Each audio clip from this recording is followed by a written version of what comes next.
Welcome to Wednesday Night is Overbooked, your fun little show talking about the world of professional wrestling, which Joe Atmosphere has said the only two shows he watches when it comes to professional wrestling is Wrestle Talk and Wednesday Night is Overbooked. So thank you, Joe Atmosphere. He's wrapping up his show. He may show up in a bit. Let's check the chat really quick here. Oh, yes. Someone who's normally on the show, Laurence Knight, I plan being back next week, guys. Wednesdays have been really overbooked.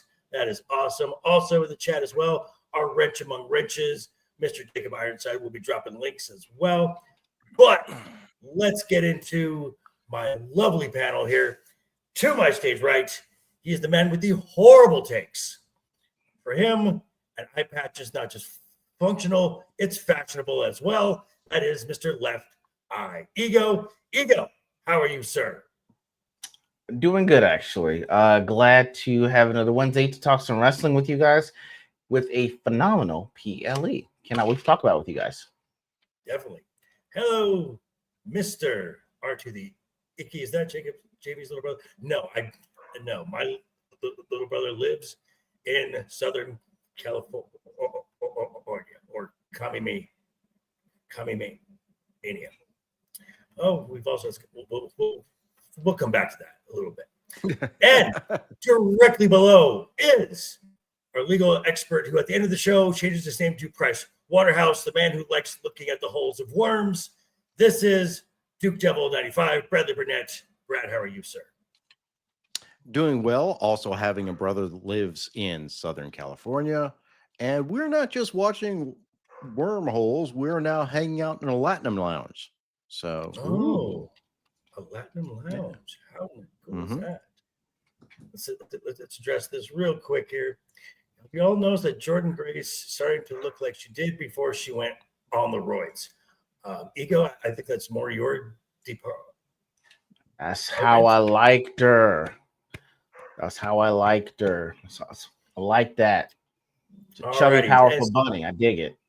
So just to let everyone know, we have a goal, double-digit likes in the chat. We've been so close for the last couple shows. I want to thank everyone who's been here. But if you look down in the description, the links to all of our YouTube channels, all of our socials are down there. So if you don't mind, folks, I'd say you better subscribe or we'll bash in some skulls, right?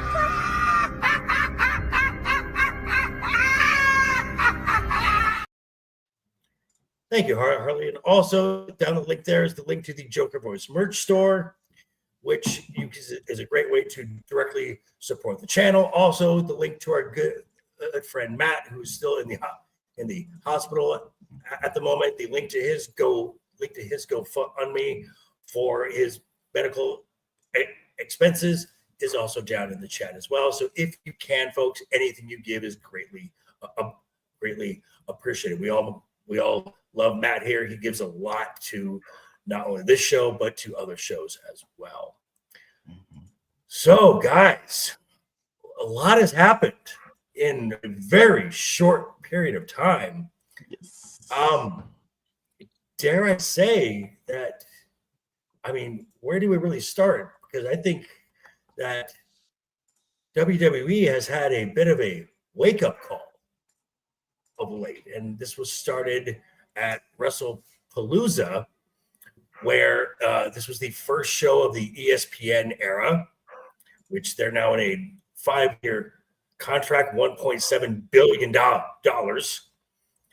and the first show, the guy who does all the reporting for pro wrestling gave WrestlePalooza the grade of a C. That it overpromised and under-delivered. And I think we all here on the panel kind of agreed that was a fair grade to give that show. But in the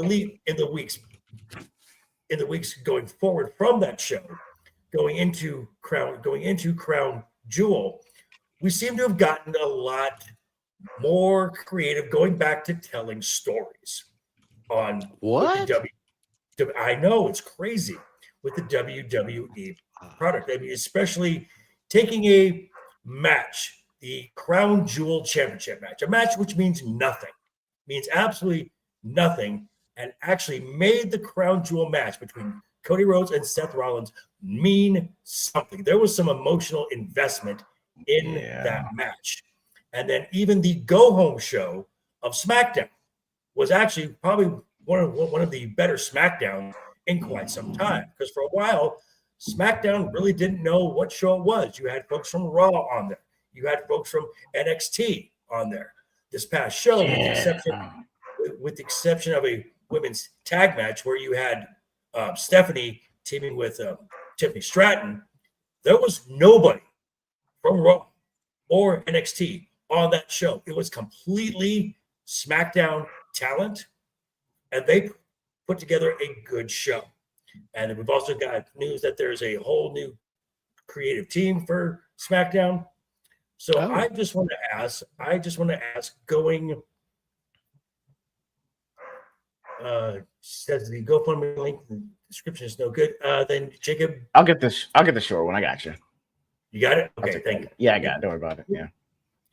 So I wanted to start by asking, Brad, let's start with you. Do you think that it's been a very short window right now? We're going to have to see more, but do you think that C grade kind of was a shock to the system for WWE and the creative as far as the product coming out? Well, when you think about the fact, pardon me, that the WrestlePalooza is the premier PLE for ESPN and the WWE partnership, that absolutely should say to you guys, what the hell did we buy? And the problem is, I forget how long the contract is, but obviously the contract is okay, 5 years. But the thing is, once you get to the end of the contract, you're going to want to renegotiate. And when you start off poorly, you're not setting yourself a good tone for how you're performing with your new partner. So they already have a bad taste in their mouth. They're like, we paid this much money for this stuff, and this is what we got. Yeah, so maybe they're like, you know what? We want this to be a long-term thing. We know where the money is. This is ESPN. This is Disney. And at the moment, they still have money. We'll see how long that lasts. I mean, Disney and Rise of Skywalker cost $600 million. But they still see it as a viable partnership. I mean, and it also, keeps it, let's just say, in the States as opposed to, maybe more in the Middle East.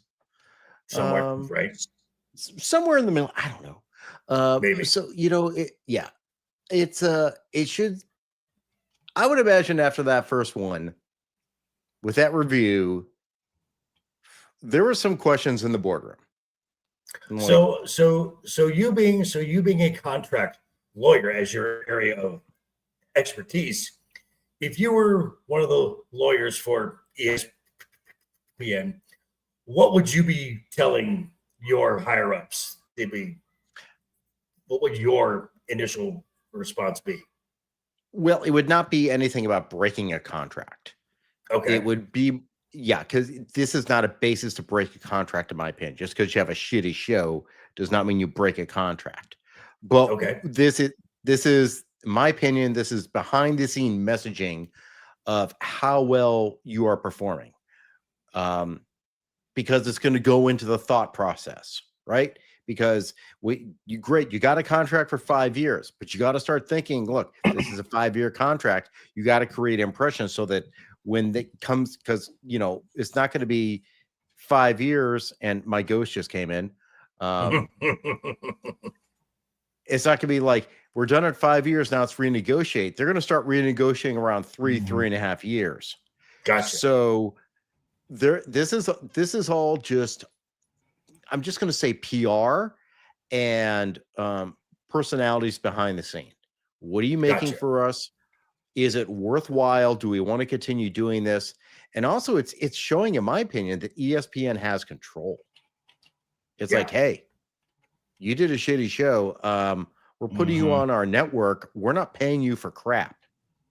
Got it. Now, Ego, as you talked about last week with a certain Hangman Adam Page, when you said, "Tell me you don't know how TV works," without telling me you don't know how TV works.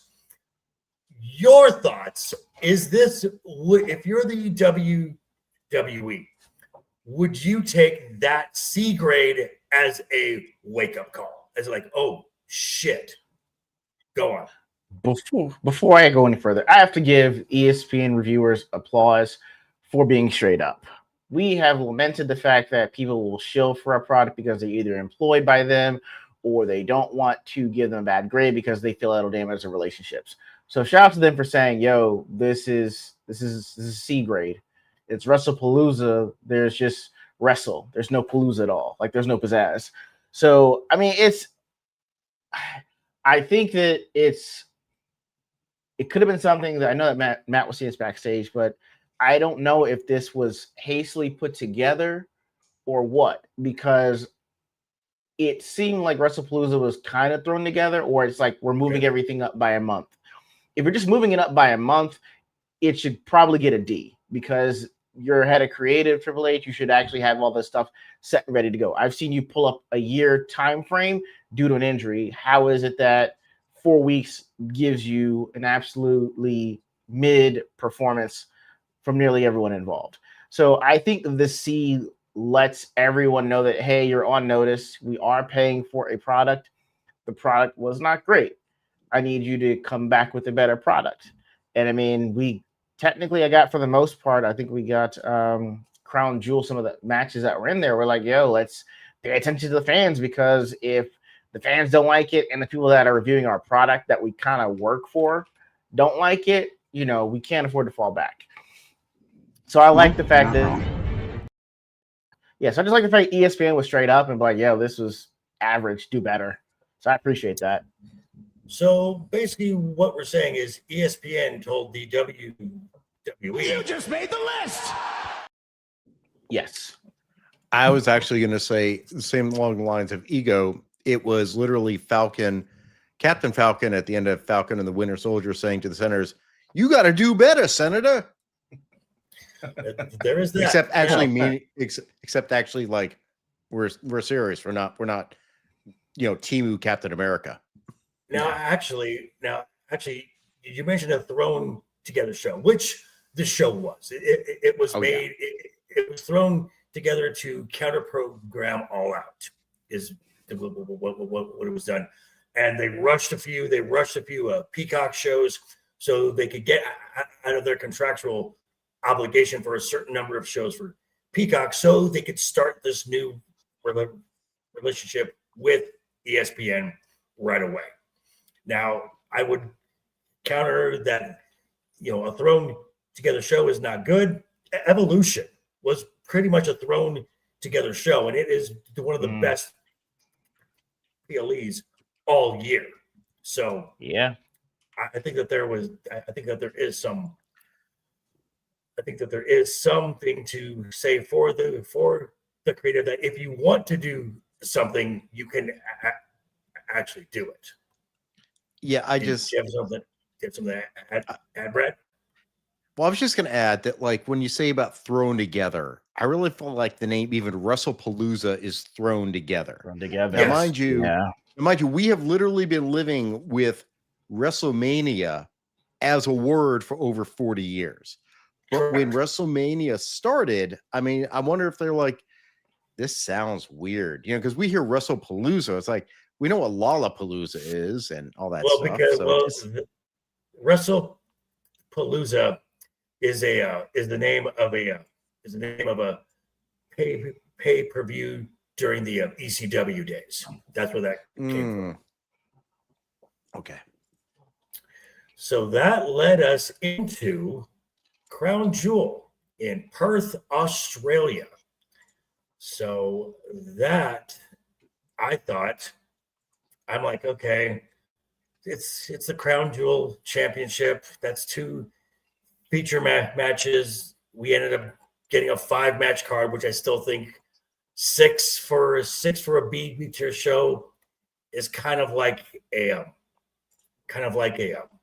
standard. 6 should be the good match number. Sounds like we're saying Russell Palooza. Well, maybe because the guy's name was Russell.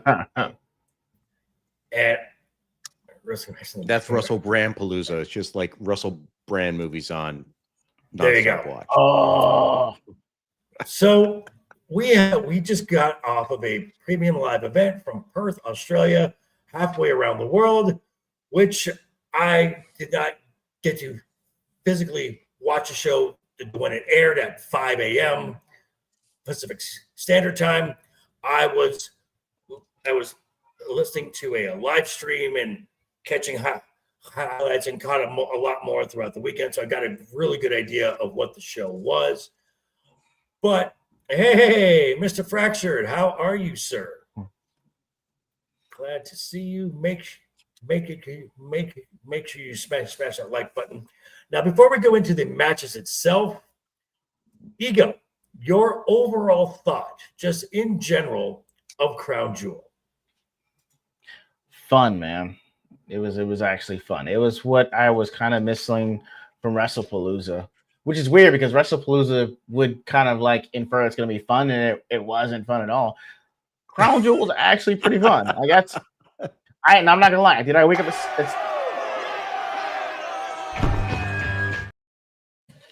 First mic drop of the show goes to Ego. Wow. Thank you.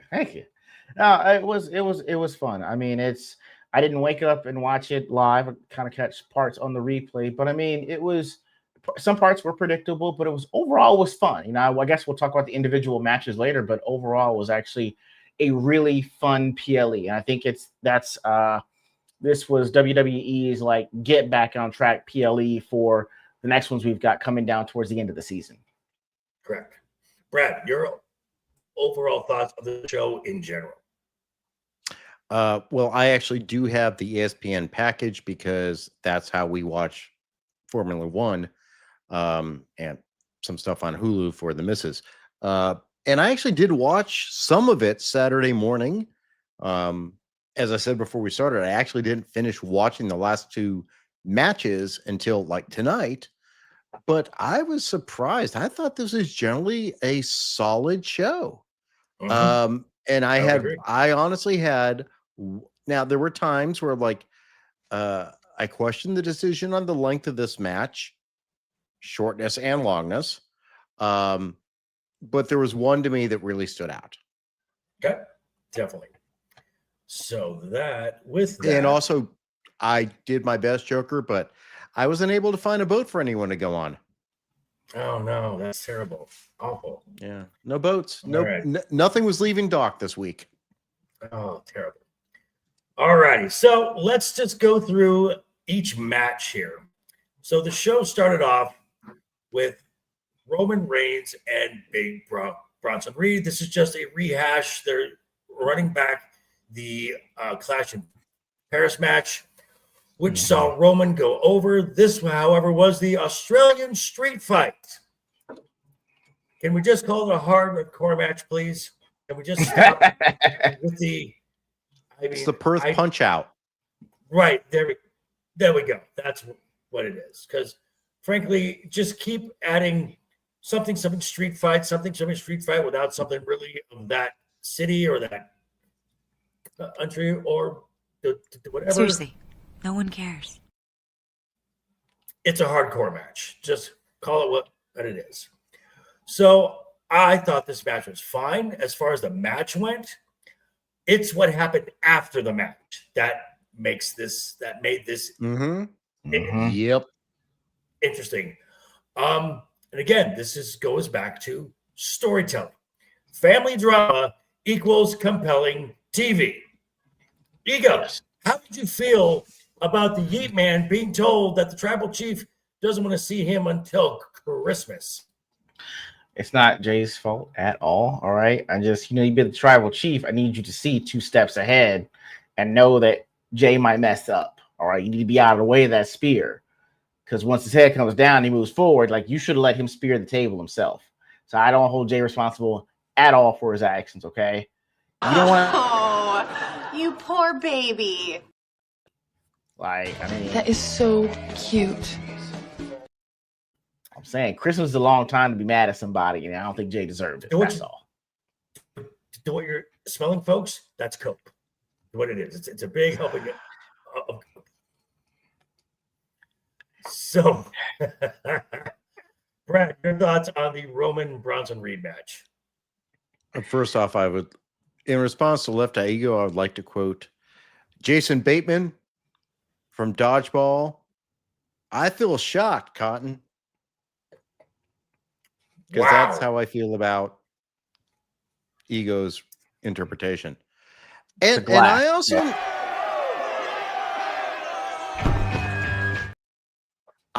give that's fractured. Okay, fine. I give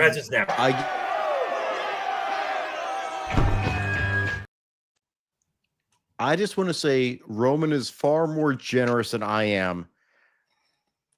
I think Roman Eagle, what was it that you said that Roman said to Jay? Wait. What did Roman say to Jay? I want to see you till Christmas. Okay. So what he should have done is cut off the words till Christmas. And just leave it at that. Wow, that's so harsh and specific. So it came down to this, to where, from a story standpoint, we got another bloodline storyline coming, and I'm all in for that. And this is coming in good because now you've got Roman saying that why did you guys show up? I told you not to show up. Now everyone thinks that I can't do anything on my own.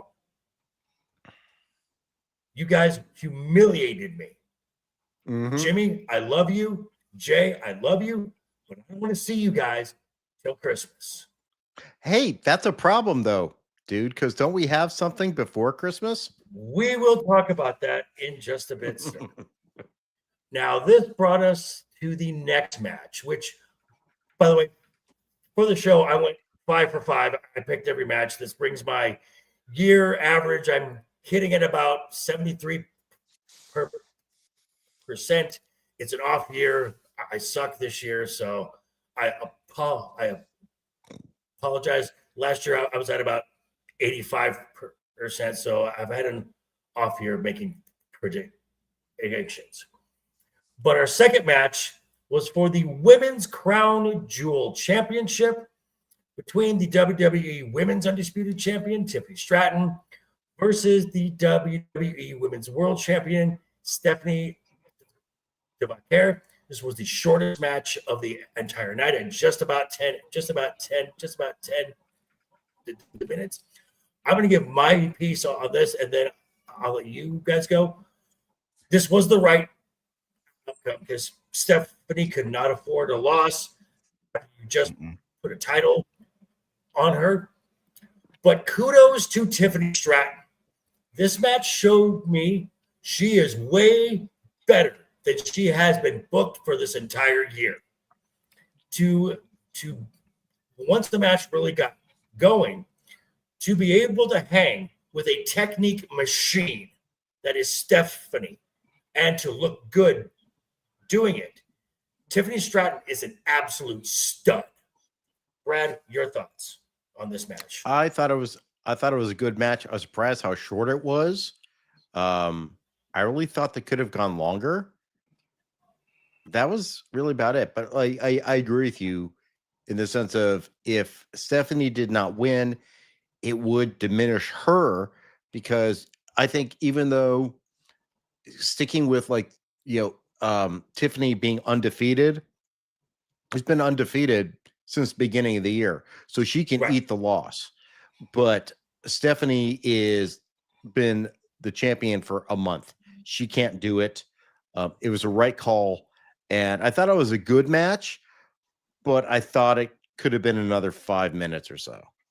I agree. And they could have easily shaved off a few minutes here in one match or in another match and make this match a little longer. Ego, Yeah. your thoughts.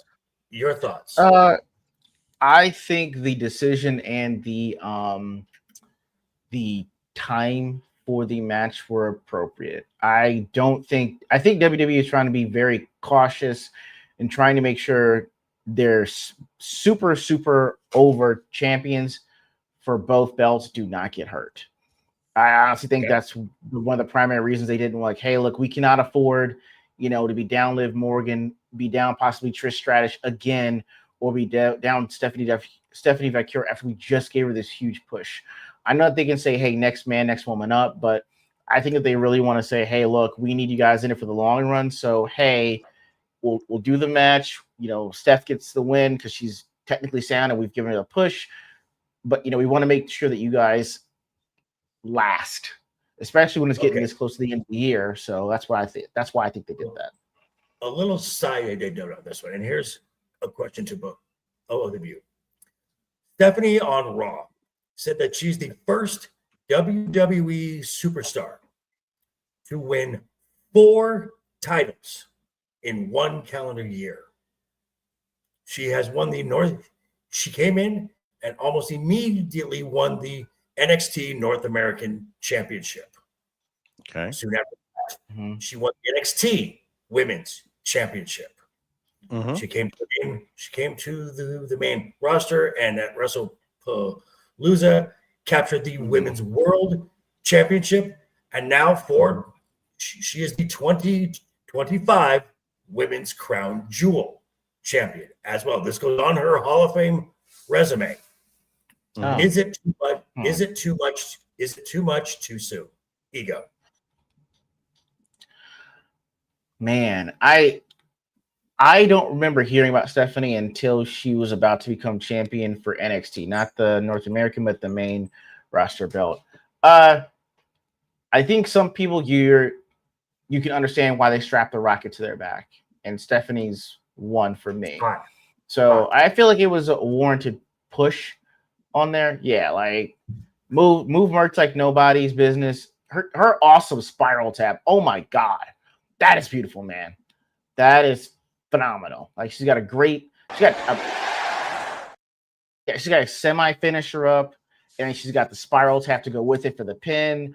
She's shown evolution that warrants her getting the push that she's getting, and that's what you want to see is someone that's getting a push and put in different positions. Can you change it up? Can you elevate? Yo, check you later, bro. Can you do that? And she's been doing great at it, so I'm not going to be mad at her push one bit. Okay, Brad. Too much too soon? I actually kind of think it is a little too much too soon. I'm just in my mind, I'm remembering something, a Family Guy episode where they're all in locked in the attic or no, they're in a panic room, is filling up with water. They're all about to die. And he goes, I have something to admit. I did not like The Godfather. How could you not like The Godfather? And he goes, it insists upon itself. And I kind of feel like it's like the way the push is insisting upon itself. Like they're pushing her without letting you learn about her. Get to know who she is. Yeah. And obviously, look, we do know there is a language barrier issue. She's working on it. And doing very well. Doing very well. Yeah, she's doing very well. But part of the thing when you're promoting a champion is it's not just the ring ability, it's how you do the promo. So, she's getting better. She's working on it, and give her credit for putting in the work. But to put that much that quick, it creates an aura of invulnerability that when someone, it's going to be tough for someone to take her down and be credible. Right. If you understand what I'm saying. Yeah. So I was watching the Chris Van Vliet interview with Io Sky, who is arguably, I think you're not going to get much of an argument, is the best female bell-to-bell in-ring talent in the world right now. Probably one of the best pro wrestlers. in the world right now. Mm-hmm. She says the promo is where she struggles. That is not her strength. And she said, because of that, my strength is wrestling. I have to be the best. I have to make everything better than the previous match.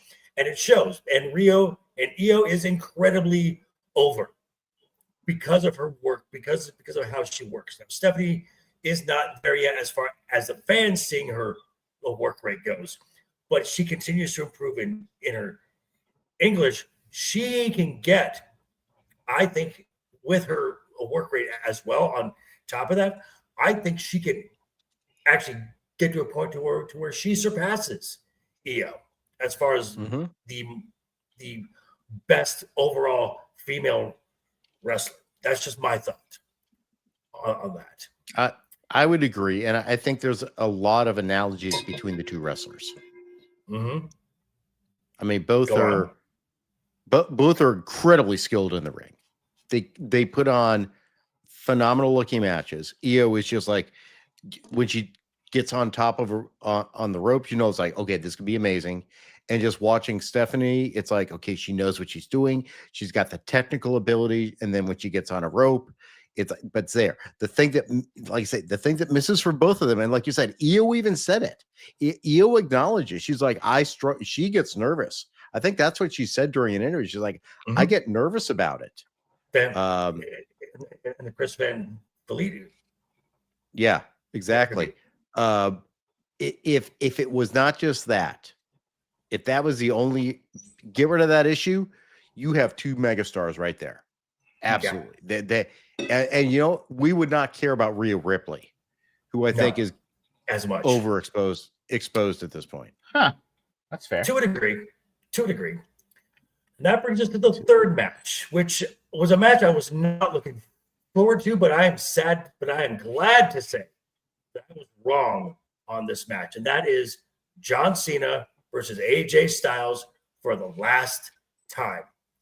From the intros to the way the match ended, there were a lot of folks online who were talking about, spamming finishers and, oh my gosh, this is crap, blah, blah, blah, blah, blah. You guys don't criticize AEW for just finisher after finisher, but you're going to glaze this one. And I'm like, you're missing the point.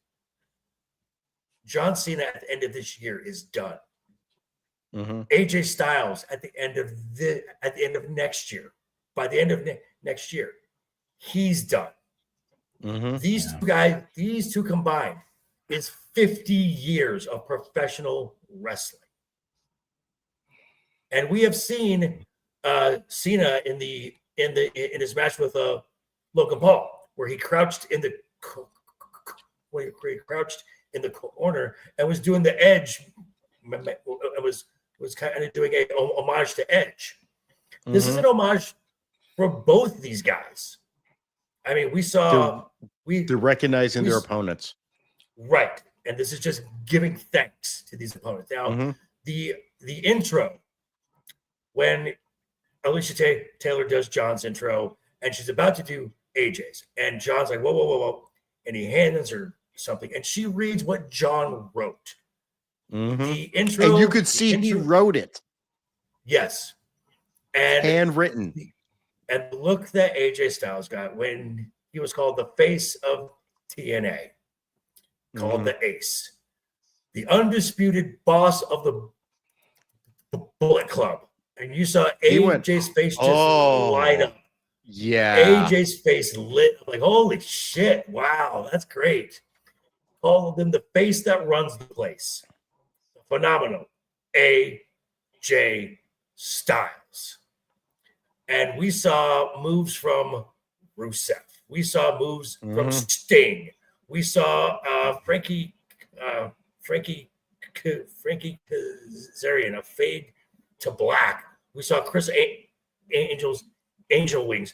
For God's sakes, they almost did it was this I believe was an improv, because the crowd is starting to chant for people's moves, and they start chanting 619, 619. They almost did it. And I think that was an on the fly thing where AJ stopped it. Now, the rumor is that John Cena may have a match with Dominic. Are we going to see John Cena do a 619? Who knows? But that would be hilarious. I can't believe they called Walls of Jericho. Of the Walls of Jericho, correct? Well, but the fact that he's over on AEW, they said the Walls of Jericho. Right. Beautiful. So, and for me personally, when John hit Sister Abigail, which he did that beautifully. Mm-hmm. Yeah. Did the kiss on the forehead and snapped him back. And then the crowd in Perth, which was hot. Mm-hmm. That crowd was hot all weekend long. They brought out their phones. The fireflies are out. And John Cena, even in that moment, had to stop and soak it in, looked upward, and gave a nod to Bray. I thought this was an absolute beautiful love letter to wrestling fans. Ego, your thoughts on this? And I especially want to come to you first because, again, you have said that you missed all of John Cena's run. So you missed the feud with AJ and John. So your thoughts on this match? I knew by the way that everyone was reacting to this and the build-up that it was going to be great. It kind of reminds me of a film that the late, great Kobe Bryant did called Dear Basketball. You know, it was highly produced. It was just telling everyone that would watch what basketball meant to Kobe. This was Dear Wrestling live in front of millions of people to let them know just what wrestling has done for them. Telling you, hey, this is a great match. We're both great competitors, but these are all the people that we admire. These are their moves. You might remember some of them. Be in the moment with us. Like it was great. I mean, that would be one of the matches where I wouldn't even record the match because I'd be so in it. You know, I'm jealous of the people that got to be in that place and experience that live because I know that we're going to be talking about it for a while. You know, it was just great. The Sister Abigail, man, I was like, yo, that's chills, man. Like, I mean, he sat down right in it. You know, you held it so you knew what it was. You're like, oh my God, this is, and he does the forehead kiss and then snapped it back. I mean, for people saying John Cena can't wrestle, again, someone that elevates themselves to show you not only can I wrestle, but I can be just as tactful and respectful in the moves that I do as the guy that you admire. So it was great, man. Like that was beautiful. I mean, I honestly think they pretty much left this all on the floor. I'm not saying that AJ Styles is going to fall off for the next year. I'm just saying we're going to look back and say, hey, this is where we saw AJ Styles give it all and left it all on the mat. Okay, Brad. Now, initially, when John Cena came back, a lot of us said Cena looks washed. He looks washed. And during his heel run, he looked even more washed, where his finishing move was a kick to the dick and a headshot with the title belt. Since then, Cena's put on some pretty good matches. Your thought on this match, and do you think that this should be considered as one of the matches of the year? Is this a banger match? I'm sorry, I just got wrapped up in the question about banger. So, general thoughts about this match. First off, I was surprised by how much I enjoyed this match. A lot of times when we talk about, wrestling and, of course, more genre stuff, we talk about the word fan service. Mm-hmm. And there's also fan service slop, which is where we just, here we go. Here are my keys. Mm-hmm. Jangle the keys. And I can just, let me go back to my genre stuff, which is what, I'm really good at. You talk about like Disney Star Wars and they drop a few hints. It's like, oh, they said this, they said this. Remember? In Star Trek, they remember this. And then sometimes you get fan service that is spot on. And if you want to talk spot on fan service for a Star Trek fan who's been so disappointed for what has happened in the last 6 or 7 years, I point you to Star Trek Picard season 3.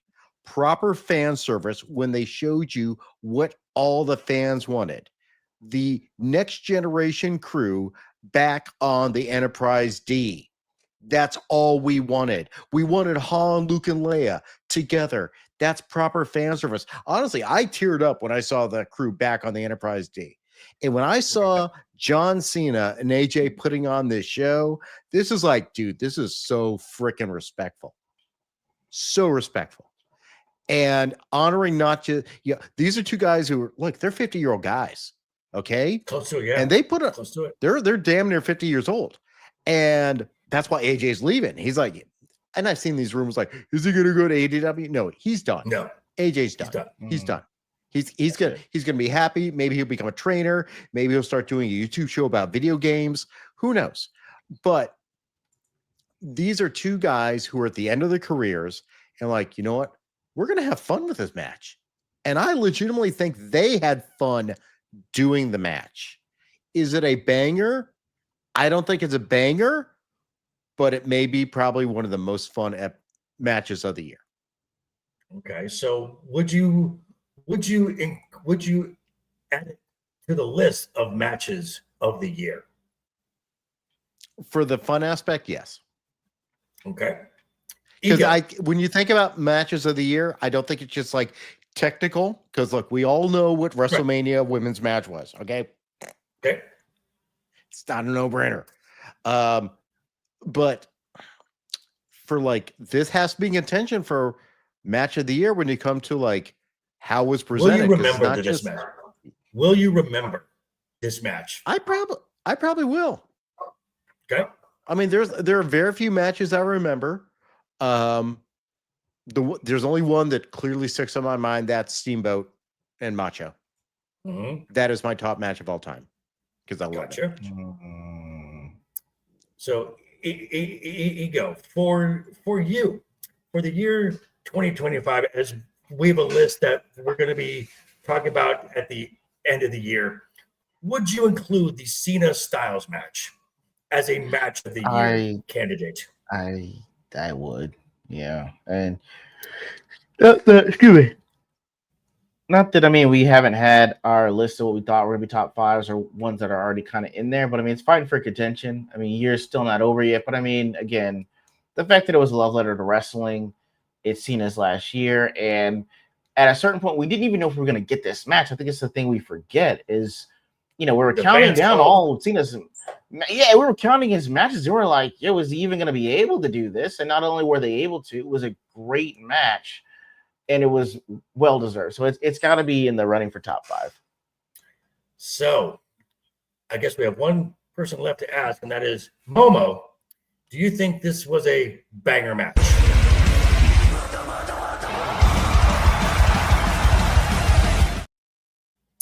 Well, there it is. Momo says it is a banger match, so it will be added, which brings our list to 7 matches of the year candidates. Now that brings us to the second to the last match, the women's tag match, Io Sky and Rhea Ripley versus Asuka and Kairi Sane, the Kabuki Warriors. I'll say my piece on this, and then I'll let you guys go. Again, this was the right outcome because there's still a lot of meat on this bone left. You can keep the story going.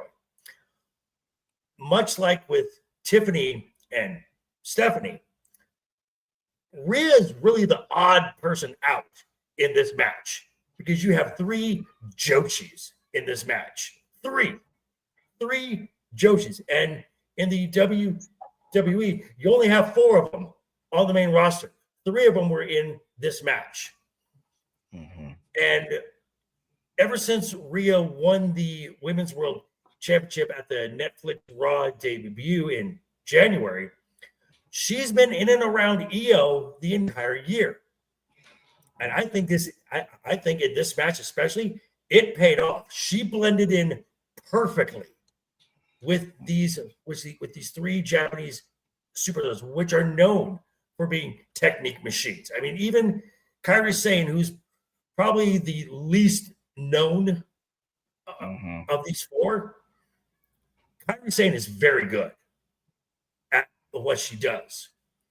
So I thought this was I thought for the match itself, it was completely fine. Could a few moments have been shaved off to add to Tiffany and Stephanie? Sure. But all in all, this was a very good, very well done match. Ego, thoughts? I agree. You know, it's in person. Of course, you're gonna have to have Rhea Ripley in there, but you're not the center of this story. You know, it's Kairi Sane, Io Sky, and Asuka. It is Io and Asuka. Oh, Io and Asuka. I mean, with Kairi kind of in the middle. Yeah, okay, I got what you're saying.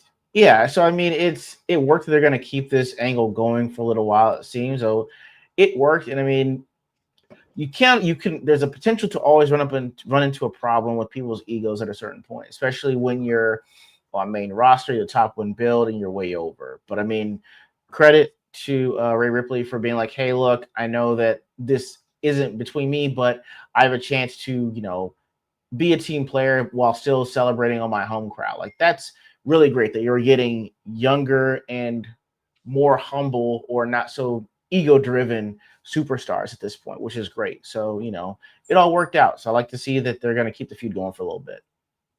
Okay, Brad, thoughts on this match? I thought it was a good match. I thought it was a little long. Agreed. That was my main problem with it. Otherwise, I thought it was, you know, decent match. It didn't blow me out of the water. It was exactly what I expected. But that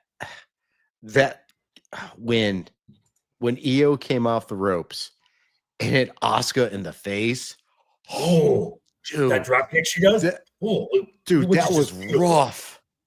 Right. Oh my god, that was flush. I mean, that was. I'm like, how'd she take that? Oh my god, that was.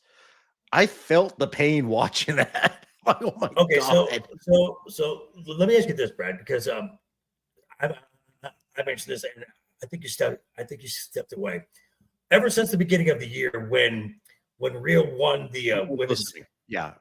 Oh, you guys. So your thoughts on, because again, Rhea was kind of the odd on paper was the odd person out in this match. You got one Aussie and three Joshis. I thought Rhea blended in perfectly in this match. Yeah, I actually thought she did. And I think it was actually appropriate use of her because being the hometown favorite, she could have. Yeah, it could have been overdone. But I think that goes to the story that was being told, because I think the story that's being told is, like you say, among the Joshis. Mm-hmm. It's Io and Asuka, and there's clearly going to be an Io and Asuka match at some point here. Right. Okay, and that brings us to the final match of the night, the main event for the Crown Jewel Championship. Cody Rhodes versus Seth Rollins for the Crown Jewel Championship. That is really just the icing on the that's just the icing here. The cake was the story between Cody and Seth, the history of Cody and Seth, and the ultimatum from Heyman. You know, don't lose, or you're going to lose Bronson. You're going to lose Braun. I'm going to have to question why I backed you instead of Roman Reigns, because really, Heyman has no allegiance to Seth at all. Nope, not at all. I mean, he has known Roman's father and his uncle, legitimately known them since Heyman was 18 years old. Mm-hmm. He knows that family very, very well. And he was the guy who brought in CM Punk to OVW and then to ECW, and kind of protected him from Vince, from just shit canning him right away. And we saw this dynamic kind of play out when Heyman told the Braun Browns that Seth may come to the top rope and wave to the back to come out. No, we're not doing that. And so Seth played this match out like a man who was just desperate. He was desperate to get a win. And the pivotal point was the Rolex. Again, bringing in this history between the two. Storytelling works. Yes. So I will go with Brad. You first on your thoughts on this match. I'm just going to say I thought the match was good. Mm-hmm. It's not an A match. It's a B match. Mm-hmm. What elevates the match is the story. And this is, and since I started doing the show with you guys, what have I always been about? Story. I'm about a story. I'm a story. I'm a guy. Likewise. As a lawyer, my job is to tell a story to a jury. When I was playing role-playing games, I was telling a story to my players. When I'm, reviewing and watching Star Trek shows, I'm listening to the story. Story is important because that's what brings it in. Wrestling is soap opera for men. Mm-hmm. Yes. Wrestling is soap opera. Otherwise, it'd just be football. It'd just be football. Right. And that's not what wrestling's about. Wrestling is not just the physicality, it's the spectacle. It's the story. And the story that built up over the weeks to lead us to this point was so well done. I was surprised how well done it was done. Yeah. And then, of course, the unexpected twist that happened as a result of we'll get to that, right? Of a possible bad call on a spot. Yeah. Being chosen. Ego, your thoughts on this match? Like Brad said, I mean, the story buildup was fantastic. Honestly, you can bottle this whole thing up and do the vignettes, bottle that up and put it on like YouTube right now, and I'd probably watch it all over again like I haven't watched it before. It was that great a job at just the storytelling, including the entire history these guys have had for so long. Match wasn't, blow my socks off. It's a B, just because, with John Cena and AJ Styles. Coast to coast headbutt. Come on now. Come on now. I have depth perception. I knew that wasn't going to happen. I was like, I don't see it. And he hit it. He hit it, though. He hit it. And did he ever? Did he ever? Yeah, but I mean, it was a good job of storytelling. It got us back into what I think is the cinematic era of WWE. So that's what I like to see. So it was a good story, decent match. We're on the fallout of it, but overall it was good. Okay, now the people from ESPN thought the same as this show got a grade of a B. I think that's a little harsh. I gave it a B plus. I think this was a far above average show. That's true. And that brings us into plus. I think it works. And this brings us into Monday night as Raw went off the air with a bang. Again, we're telling stories. Now, the first within the opening segment, you've got Rollins wearing God knows what again. Looks like Sherlock Holmes' hat on steroids, big puffy jacket to hide something. It's a doggy. A precious dog. And also, and he is totally not being shocked. Oh, good. I'm glad you put that out there. Good boy.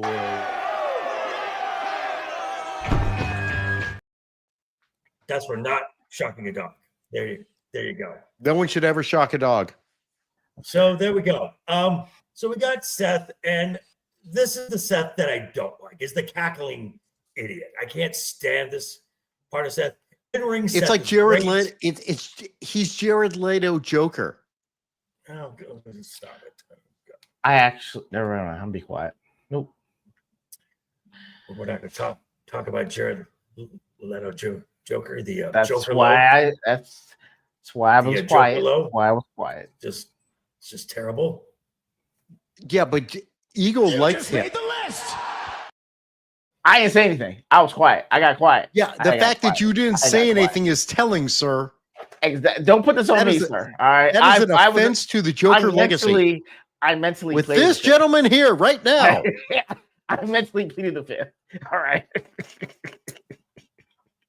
So we had Seth saying, I don't need Paul Heyman. I didn't need Braun Breaker. I didn't need Bronson Reed. And you can tell Braun's face is already starting to tell a story.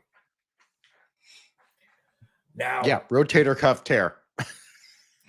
we knew, okay, so we'll just skip to the end because the reports are out that Seth is injured, legitimately injured. Now, initially, when I first heard the report of a possible injury, I'm like, are we really gonna play this angle again, like 3 months apart? No. So they're telling the story throughout the show how Seth is very proud of the men that he chose and that they have chosen to follow him to be the new vision of the WWE. Braun Breaker is playing in his face that he's a little unnerved by this. So I think we have, okay. Laurence, just for that, you're getting kicked. Instantly. No. I like the vision. Lawrence, I'm with you. I like the vision. I absolutely love the vision. I thought you only had one eye bad. So we're just gonna take care of that now. That's right there. That's fair. Good. So we had a number one contenders match for Seth's title. LA Knight, the Yeet Man, and CM Punk. Again, all of them incredibly over. But by the way, the crowd still singing Cult of Personality was amazing. Great crowd in Perth. CM Punk wins, and out comes the Braun, Bronze, out comes Seth. All right, James, thank you, sir. Sorry, man. And they take care, and the Breaker jumps like 10 feet before he even comes close to Jay, hits him with a spear, runs around the ring, drills it, LA Knight. Then they hit Punk with a spear, tsunami on Punk, and we have all three of them in the ring. And Seth is holding the title. He's cackling, and we get the Triple H special. We're starting to see the credits roll, the production logo is down. At the end, Seth turns around and is just blasted by Braun Breaker. Just spears him in half. And then he looks, and Heyman's like, what the fuck? And Bronson is shocked. And he looks at the Bronson and goes, you're either with him? No, he says, you're either with me or you're not. Make a call. And Bronson immediately drags Seth up over. Tsunami splash. Heyman's trying to covering. They're both doing the raise. Braun grabs Heyman by the shirt, by the jacket, lifts him up and says basically the same thing. You're with me or you're not. Make a call. Heyman lifts both their arms up, and Braun is holding the World Heavyweight Championship. Now, apparently, from what I have heard, right, exactly. So we have got I just got word we're at 7 likes, guys. 7 likes, which our goal is 10, at minimum 10. So we're 3 away. So if you have not already, please, if you don't mind, also check out the links to all of our channels and socials down in the description. I'd say you better subscribe or we'll bash in some skulls, right?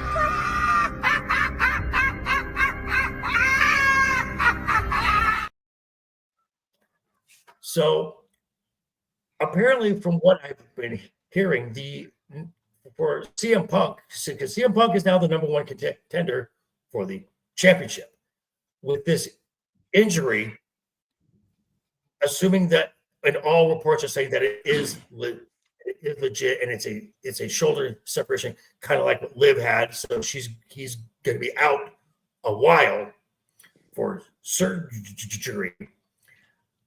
Are they going to? There would obviously have to vacate the title. So supposedly the match was supposed to be November 1st at Saturday night's main event. Personally, I've always thought that this angle, the Bronson turning on Seth, you could have in the Triple H style of safe storytelling, long-term, very long-term, sometimes glacial pace storytelling. This was at least 6 months away. Yeah. So they made a decision to pull the trigger now. Personally, the Rocket is already on his back. You put Braun Breaker and CM Punk Saturday night's main event for the World Heavyweight Champion, and Braun Breaker walks out of Salt Lake City as the World Heavyweight Champion. Brad, thoughts? My understanding was this storyline was going to happen after WrestleMania. Somewhere around there. Yeah. I think the other option would be a tournament with CM Punk being already having locked his way in, but time-wise, we don't have enough time to do a tournament. The 2 option weeks, right?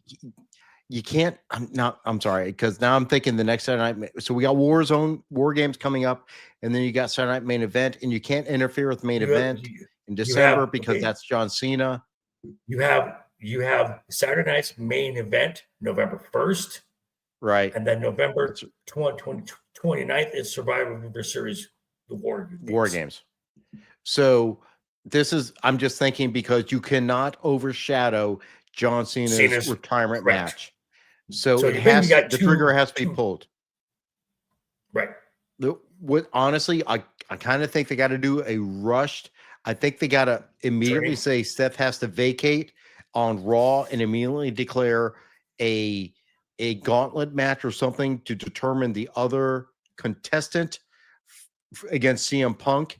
And the logical thing, because you can't put it on Punk, you got to have Punk chase to WrestleMania because that gives Punk his WrestleMania moment. So you got to put it on Breaker. And it's shocking because he is like such a young dude, but he's got Heyman there and he's pumping him up.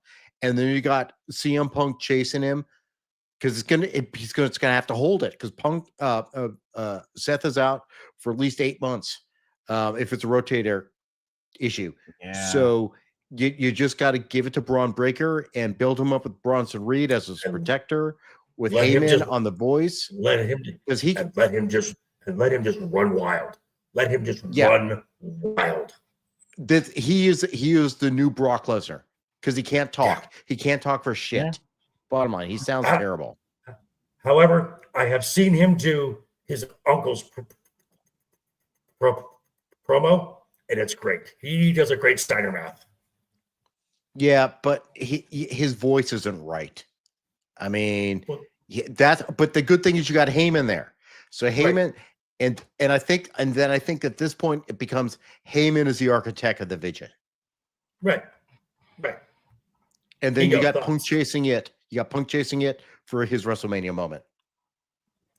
All right, Ego, your thoughts. How soon do you put the strap on Braun Breaker? I'll play this. I said this last year that if Braun Breaker got with Paul Heyman, he should have the championship. It is coming to fruition as if I saw it. I feel like Odin giving my right eye to knowledge. I'm seeing and hearing it all now. So I put the belt on him immediately. I would Did you, kinda- wait. What? Are you trying to take credit like you're some prognosticator after every bad take you've had in between the then and now? Oh, I'm sorry, JV. I'm just trying to be like you for 2 seconds, man. Okay, don't rob me of how you must. That be. is so cute. Joker, you don't get it. What he was doing was, this was a total fake out. This is a mind trick. This is a total Jedi mind trick. He's like, I got so many bad takes. You're not going to see the big one. I got it right. This is what I planned all along. I was talking to Paul Heyman. Damn. Okay, that's a mic fucking drop. That is. Lawrence.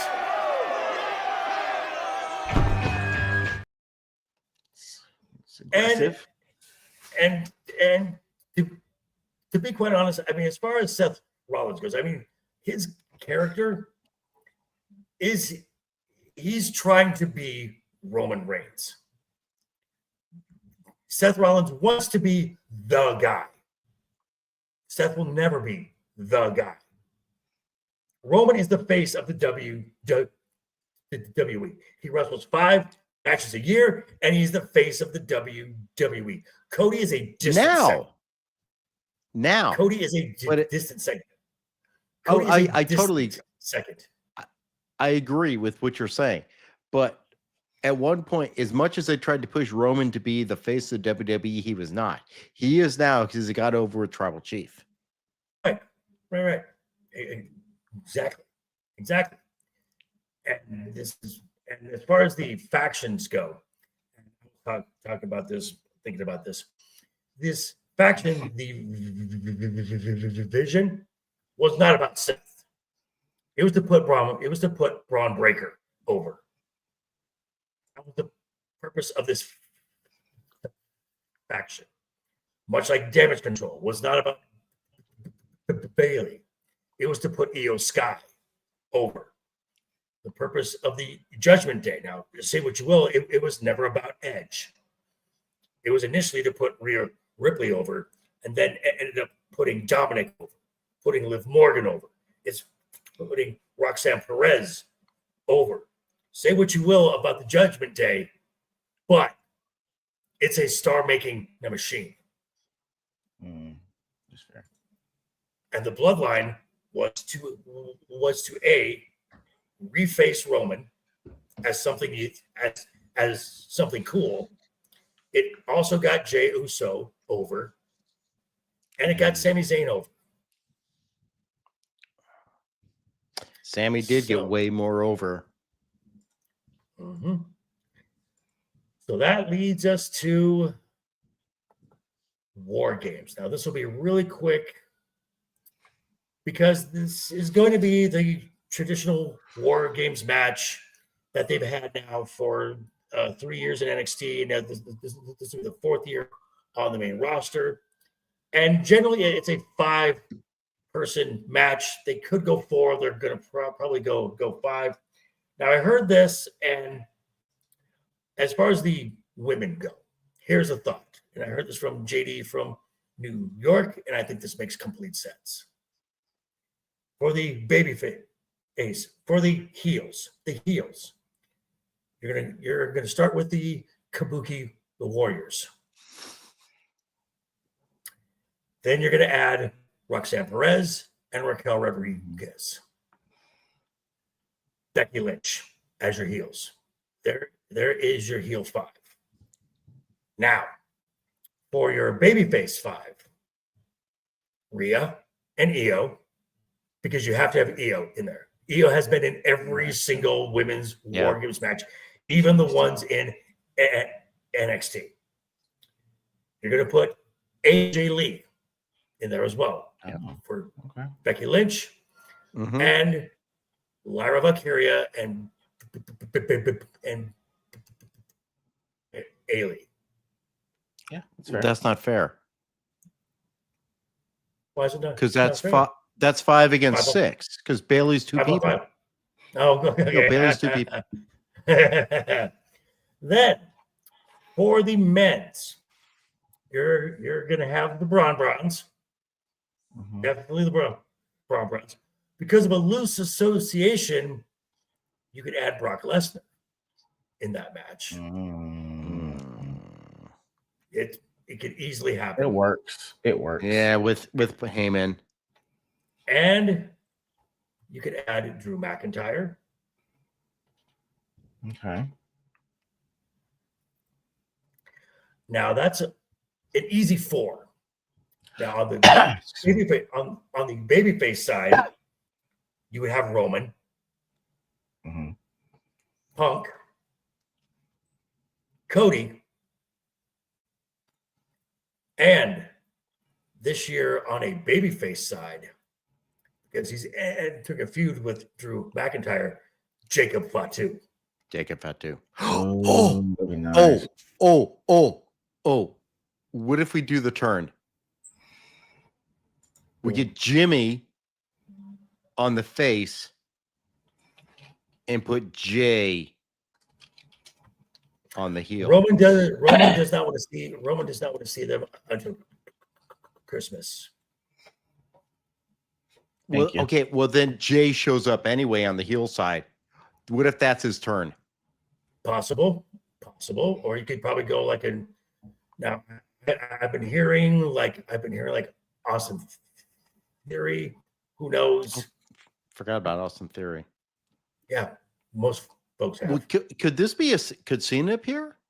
Would this fit in with what he has left? I think this is going to be. I think you're going to get Cena versus Dominic at this show. Yeah, Cena in War Games doesn't make sense. He doesn't work well that way.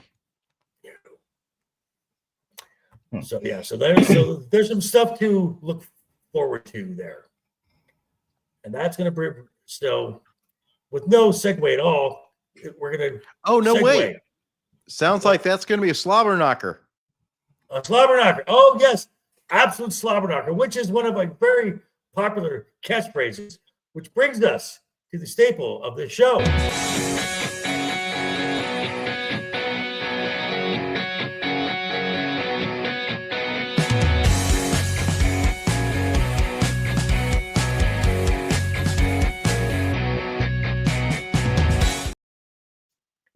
It is the Wednesday Night is Overbooked Top 5, where we take a topic, we give our 5 best takes.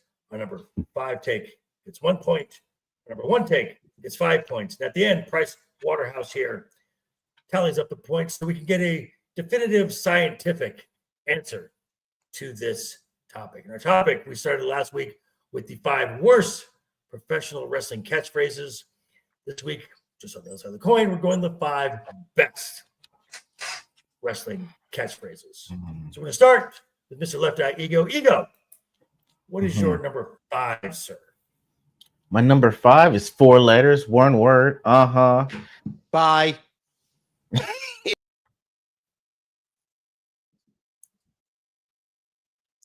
Okay, I really appreciate Ego joining the show for the last few months, but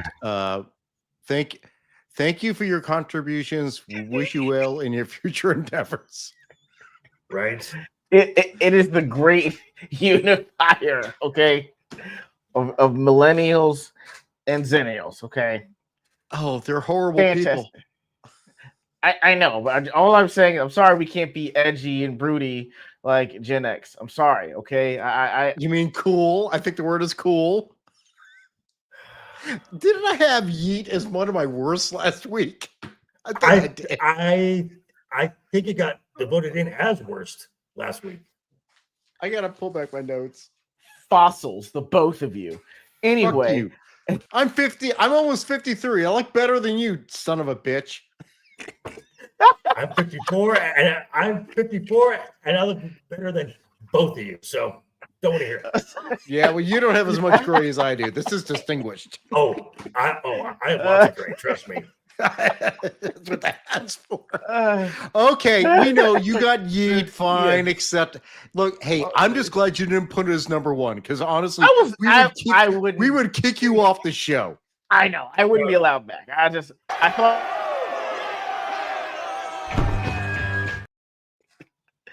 I thought about it, I was like, nah, I'm not gonna do that.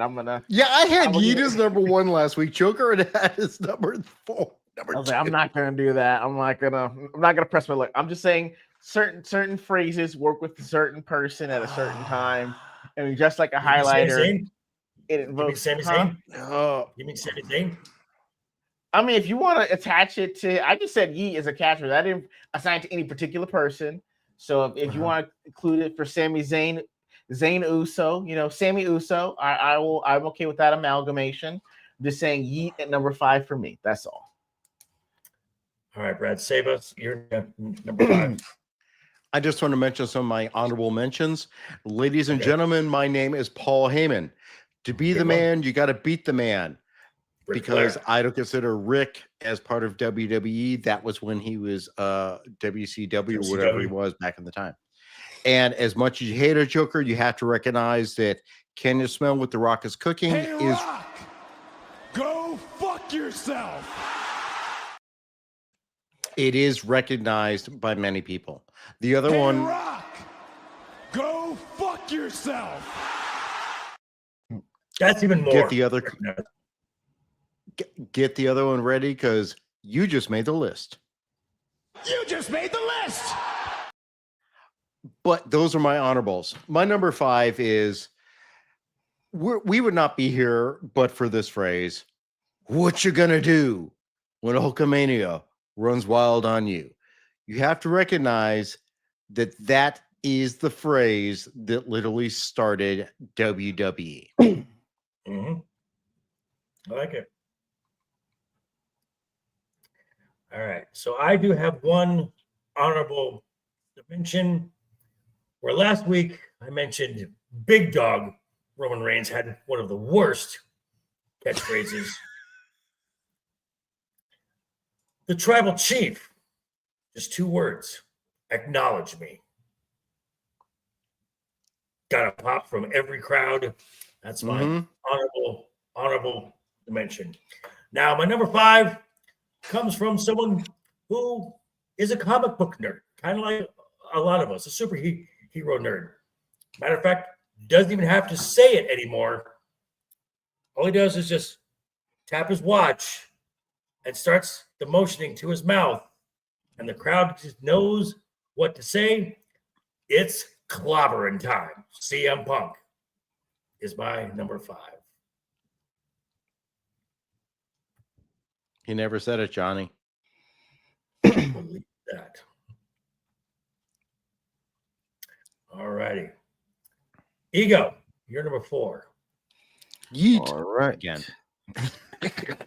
If only. If it'd been passed down from Uso to Uso, I would have just used it for everybody. But anyway, so I think it was like towards maybe the end. My fingers off the triggers. All I'm saying is one phrase that struck absolute fear in me during the early 2000s was 4 words. Not the 4 words you think. D-Ray, get the tables. Oh, Devon. Yeah, like even the thing was like my next youngest brother hates wrestling, right? Mostly because we tried out all the moves on him. He got powerbombed so many times. I'm surprised he never got a concussion. All I know is that even he, as much as he hated wrestling, would just randomly shout out at times, D-Ray, get the tables. And we're like, Devon. Devon. Who's D-Ray? My bad. Oh, he's mixing Bubba Ray and Devon. I am. That's a weird portmanteau. Yeah. But he would say, we're like, bro, we're eating oatmeal right now. But he just loved saying it too. So I mean, for someone that didn't like wrestling, to be able to say it, and it struck fear in my heart whenever they wrestled the Hardy Boys. It was awesome. They put with that phrase, everyone got put through the tase. Their table putting abilities were gender neutral. Anybody could get put through a table at any point. It was no one's. Maya. Yes. Good Lord. Man. that was something to behold.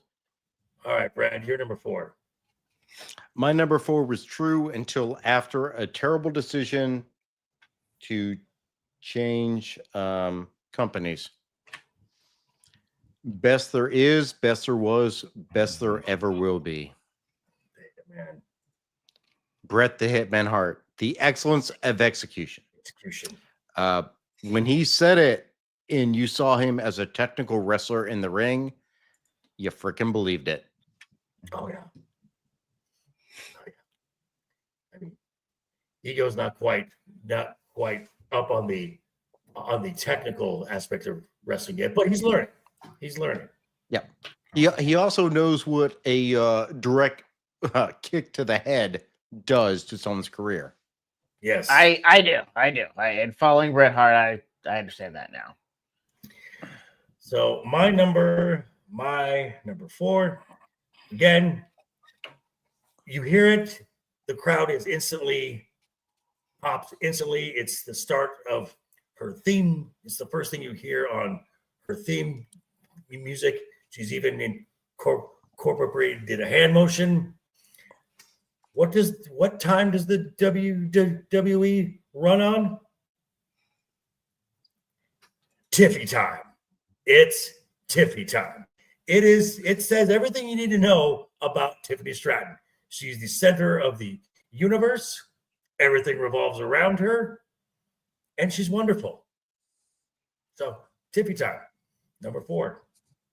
And a very attractive young woman. Very nice. Yes. Ludwig Kaiser El Grande Americano Prime. Well, now those are 2 separate people. Sure. Are you telling me that she's cheating on Ludwig with El Grande Americano numero uno? Sure. I mean, I could understand it. It's El Grande Americano numero uno. He's a very attractive person. As straight men, we could all admit that. And he's legendary. He's absolutely legendary. From the Gulf of America.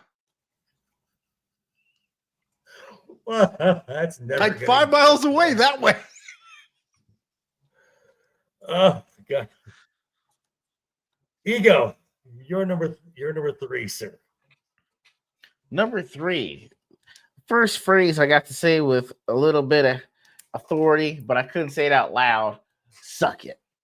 I mean, that was all we were doing, you know, when I was in 8th grade, especially when you go from being homeschooled to going to a private school.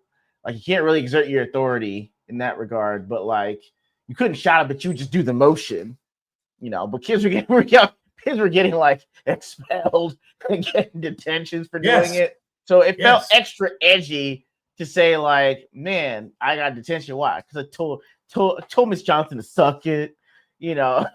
So the first time you get angst, you get to actually express it that way is awesome. So suck it is number 3 for me. And that was one of the best. That was just one of the best things. Again, and it was really brought on with the New Age Outlaws. They would come in, and they wouldn't even have. I remember when the corporation cut their mics, and Road Dogg just said it loudly at first, and the crowd did their entire opening line word for word. And then Billy Gunn just kind of went, if you're not down with that, entire crowd, we got 2 words for you. Suck it. And the way that works, and it was the same with Enzo and Cass. It's the same cadence, said the same way every single time, and the crowd just becomes infected by it. It is wonderful. All right, Brad, you're number 3. I just think it's funny that Ego was worried about that going to like high school, and I was just like going to my job as a lawyer. But you know what you I just got more gracious thinking about that. I know. I feel like I aged more. But you know, I think what you said, Joker, is important because you said like the crowd got into it, the crowd finished it, and certain times a certain word catches hold. Now, last week we all had a word which we were annoyed with, because it got perverted by the crowd. And that was what? What? But this one word with 3 letters literally changed how the WWE booked. Starts with a Y, ends with an S, with a little letter E in between. I like it. That was Brian Danielson, winning over the crowd with his skill and his ability and his natural personality and charisma. And he changed matches.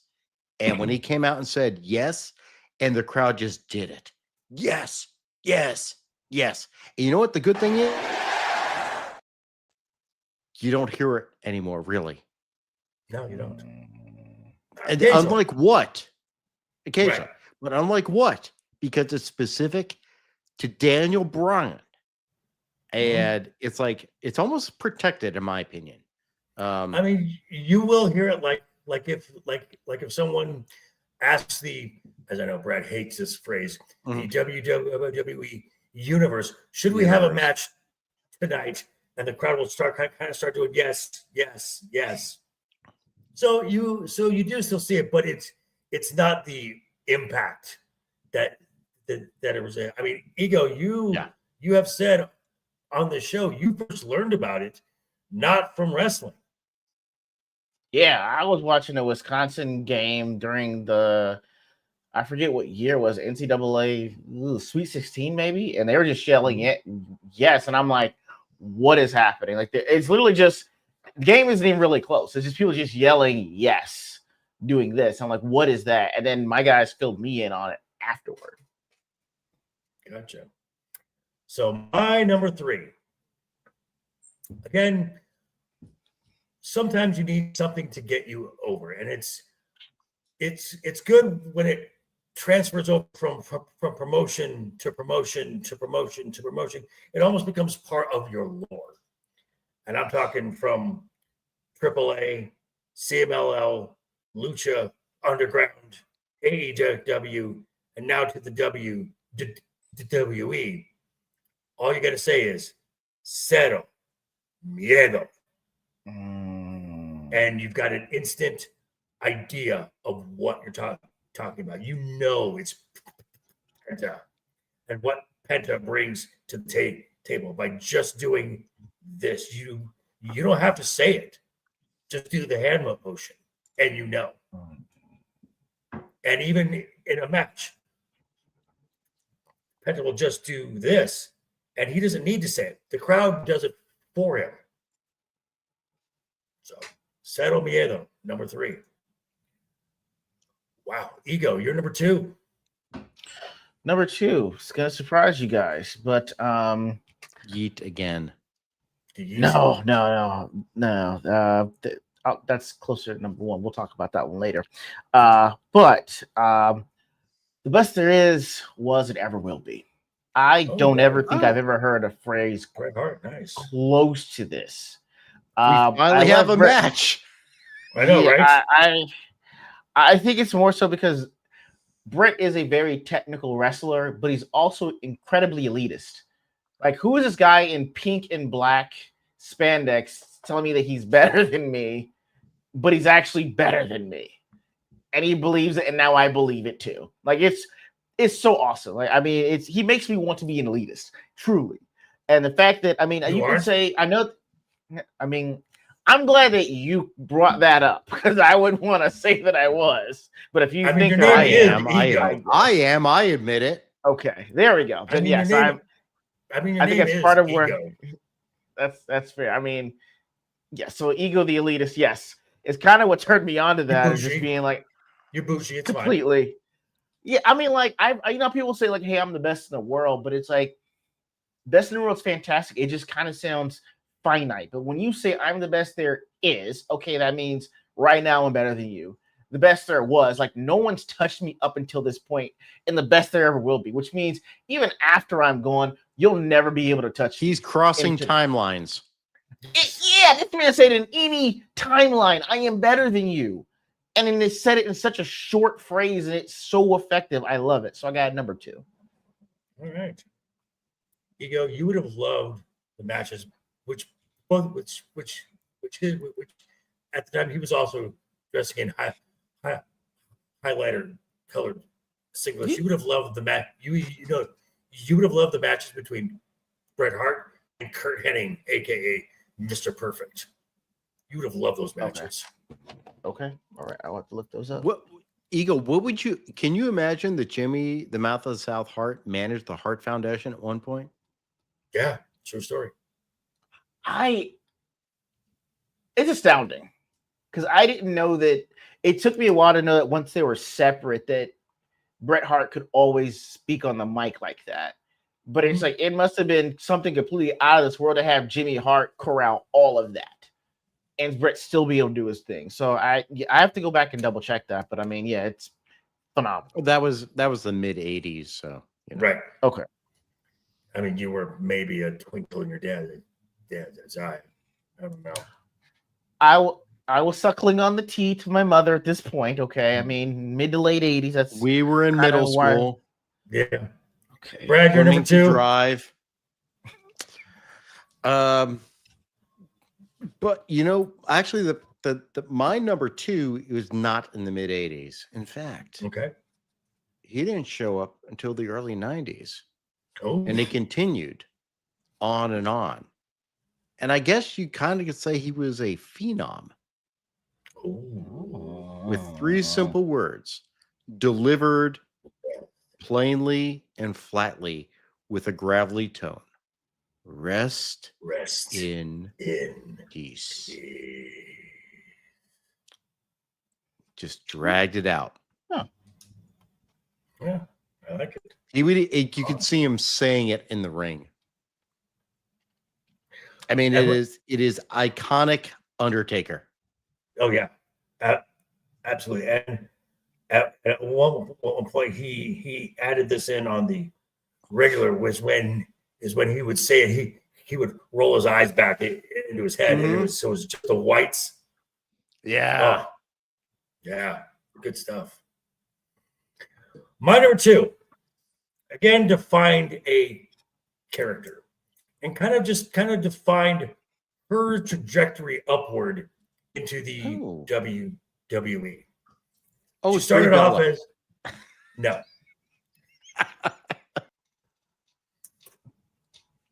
I'm just glad I haven't been kicked this many times in one stream. That's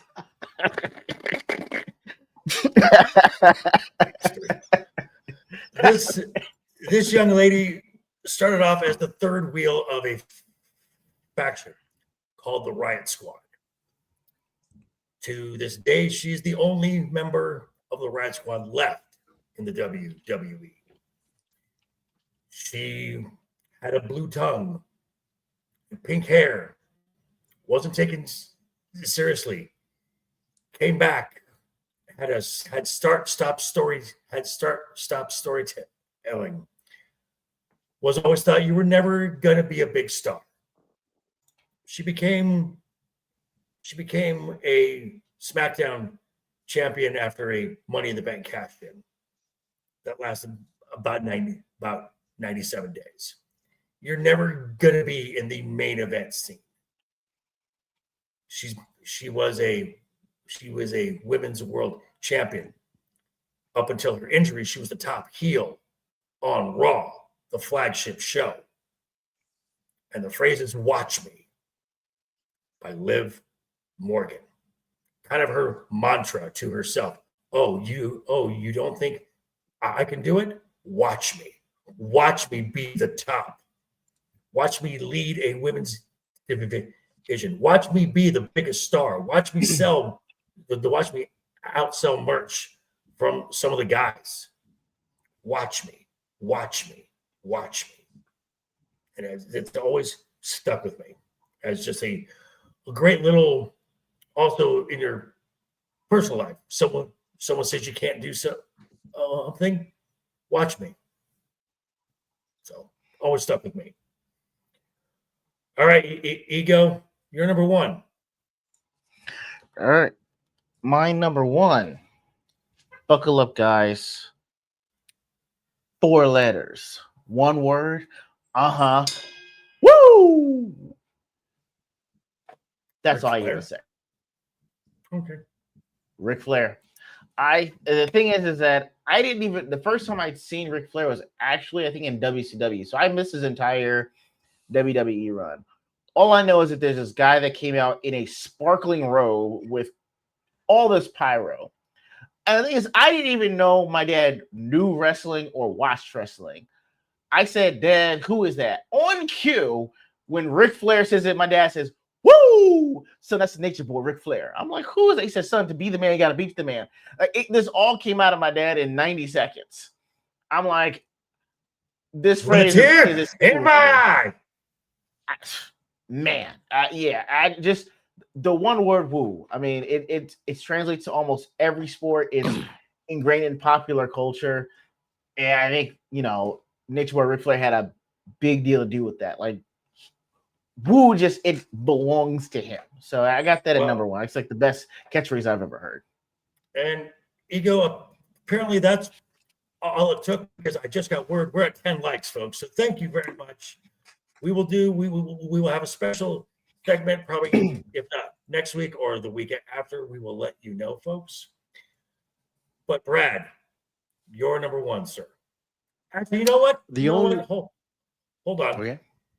We got 10 likes, folks. This show is a banger show. Momo, do you agree?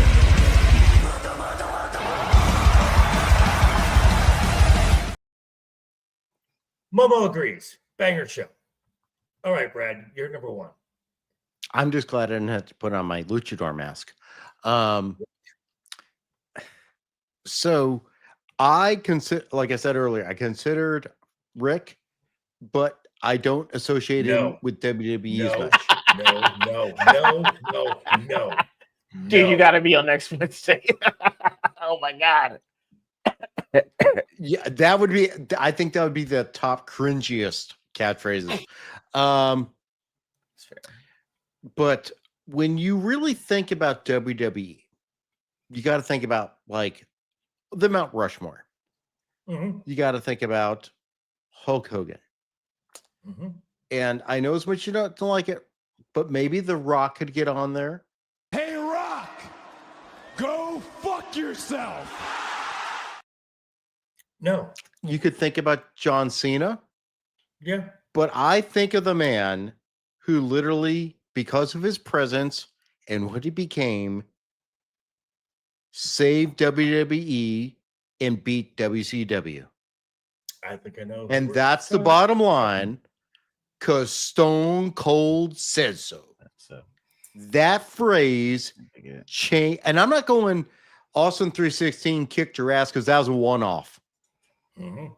The bottom line, because Stone Cold said so, was the line every week, and that propelled him to the top and pushed WWE past WCW. WWE, WWF was dying. But for Stone Cold Steve Austin and his character, and that phrase,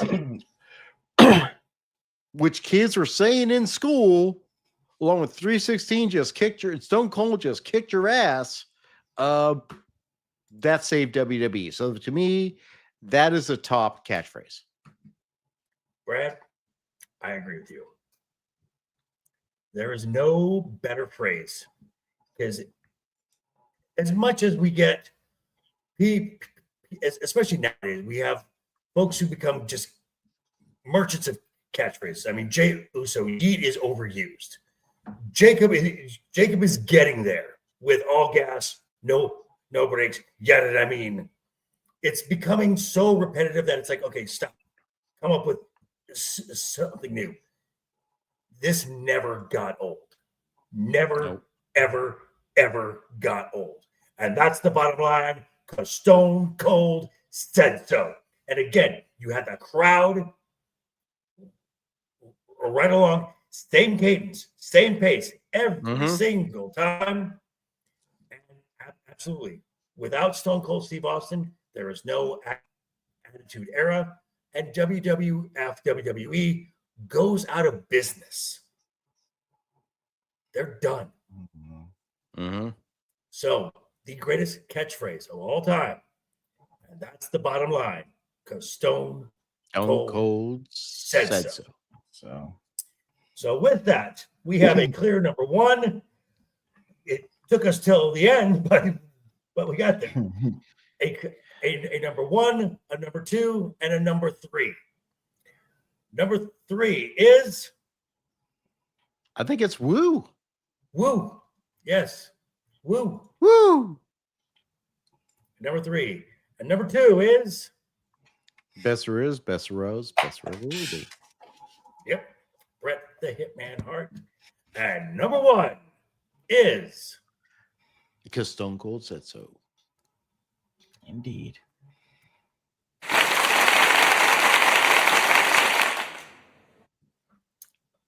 obviously the greatest catchphrase of all time. And I want to thank everyone here who has stopped in to give us a watch here.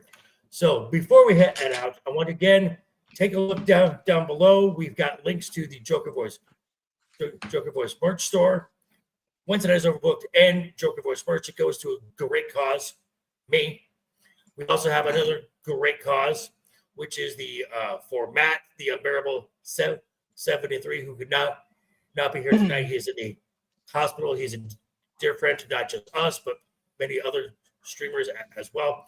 The link to his GoFundMe is in the chat, so definitely check that out as well. We have links to all of our channels and all of our socials in the description.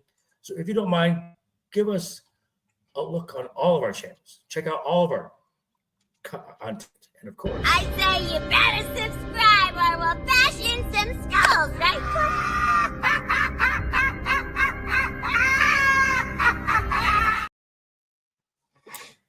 thank you, Harley. So, Mr. LeftEyeEgo, what do you have in store for us, sir? You know what? Working on a few things behind the scenes for the next Left Eye at Night. So we were looking at late October or maybe sometime in November for the next stream.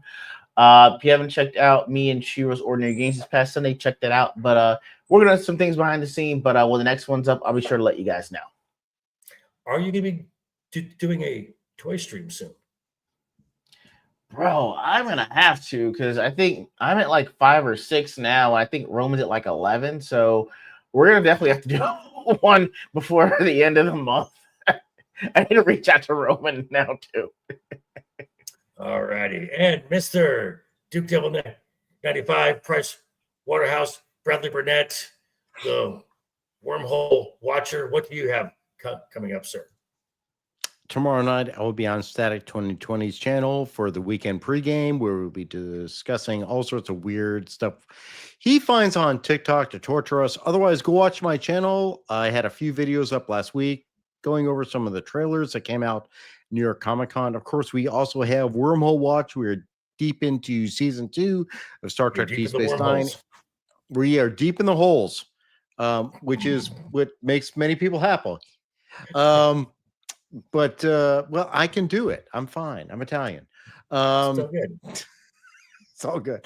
Also, go watch our other videos, Latinum Lounge. We're gonna have more of those coming out. That's sort of the behind the scenes where we yell and scream at each other and get annoyed, where Jay Hitman just pisses us off. I like it. And you can check out me. I will be on with Roman of the Empire tomorrow night. We're talking for the spooky season. When Nature Attacks is going to be the theme. Going to be the theme tomorrow. We'll be talking horror movies in that general space. Always a lot of fun with Roman of the Empire. And you can also check my normal content out as well. As this Friday, I'll be talking, obviously, with titles up in the air. Who's going to be the next champions? Who's going to be the next challengers? That should be a lot of fun.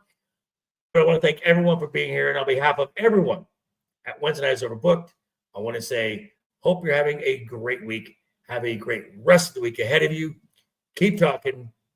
Keep smiling. Until next time. Toodles! Take care. And here we go.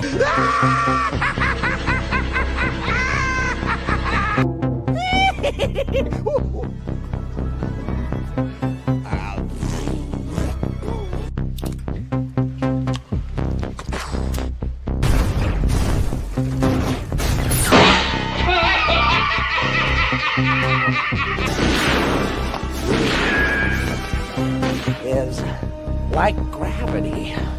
All it takes is a little push.